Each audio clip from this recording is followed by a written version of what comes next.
बुरी संगत। एक समय की बात है। एक गांव में एक किसान रहता था। उसके पास एक छोटा सा खेत था। अपने खेत पर वह कड़ी मेहनत करके बहुत अच्छी फसल उगाता था। परंतु कुछ समय से उसे एक कौवे ने बहुत परेशान कर रखा था, जो किसान के खेत के निकट ही एक पेड़ पर रहता था।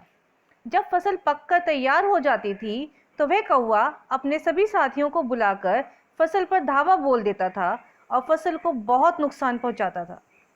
बहुत सोच विचार करने पर किसान ने इस परेशानी से छुटकारा पाने का एक उपाय ढूंढ निकाला। एक रात किसान ने अपने खेत पर जाल बिछा दिया और जाल के ऊपर अनाज के बहुत सारे दाने फैला दिए।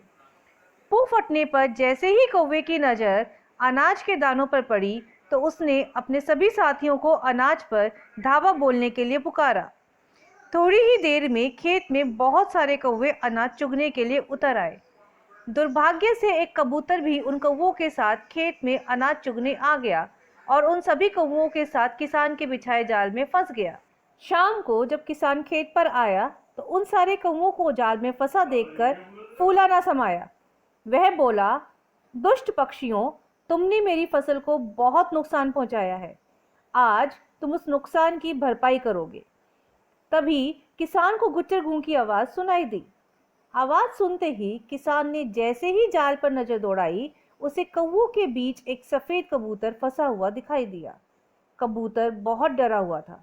किसान को कबूतर पर बहुत दया आई, क्योंकि वह जानता था कि कबूतर निर्दोष है। इसलिए वह जाल के पास गया और उसने बहुत सावधानी पूर्वक कबूतर को जाल से छुड़ा लिया। फिर वह कबूतर से बोला, कभी भी दुष्ट पक्षियों की संगत में मत रहो। ये कुसंगति का ही परिणाम था कि तुम भी जाल में फंस गए। अब दोबारा ऐसी गलती मत दोहराना। ऐसा कहकर किसान ने कबूतर को आसमान में छोड़ दिया।